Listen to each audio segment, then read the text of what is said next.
अस्सलाम वालेकुम।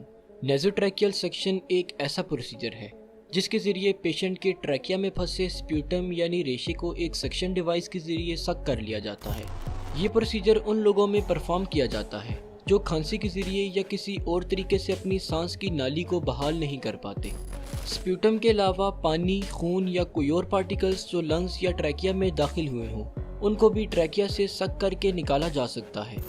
ऐसा करना इसलिए भी ज़रूरी है कि ये पार्टिकल्स लंग्स में प्रॉपर ऑक्सीजन की ट्रांसपोर्ट में रुकावट डालते हैं, जिससे बॉडी में ऑक्सीजन का लेवल गिरने लगता है और फिर बॉडी में काफ़ी कॉम्प्लिकेशंस होने का ख़तरा रहता है। इस कंडीशन को मेडिकल टर्म में हाइपोक्सिया कहते हैं। तो आइए देखते हैं कि नेज़ोट्रैकियल सेक्शन का प्रोसीजर कैसे परफॉर्म किया जाता है।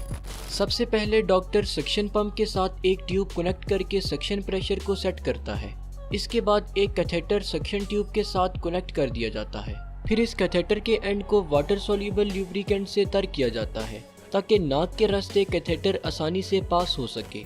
इसके बाद पेशेंट को सांस लेने का बोला जाता है और इसी दौरान कैथेटर ट्यूब नाक के रास्ते इंसर्ट की जाती है और फिर इसे आहिस्ता आहिस्ता ट्रैकिया तक पहुंचाया जाता है।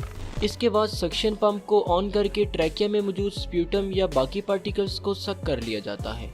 सक्शन 10 से 15 सेकंड से ज़्यादा देर तक नहीं की जाती, क्योंकि ज़्यादा देर तक सक्शन करने से लंग्स में ऑक्सीजन का लेवल बहुत ड्रॉप हो सकता है, जिससे हाइपोक्सिया होने के चांसेस रहते हैं। अगर स्प्यूटम राइट ब्रोंक्यूल में हो तो पेशेंट का सर लेफ्ट साइड घुमा दिया जाता है, जिससे कि कैथेटर ट्यूब का मुंह राइट ब्रोंक्यूल की तरफ मुड़ जाता है और इस तरह राइट ब्रोंक्यूल से स्प्यूटम को आसानी से सक कर लिया जाता है। और अगर स्प्यूटम लेफ्ट ब्रोंक्यूल में हो तो पेशेंट के सर को राइट साइड घुमाकर स्प्यूटम को सक कर लिया जाता है। सक्शन करने के बाद कैथेटर ट्यूब को आहिस्ता से खींचकर बाहर निकाल दिया जाता है और इस तरह पेशेंट का सांस दोबारा से बहाल हो जाता है। शुक्रिया, अल्लाह हाफिज़।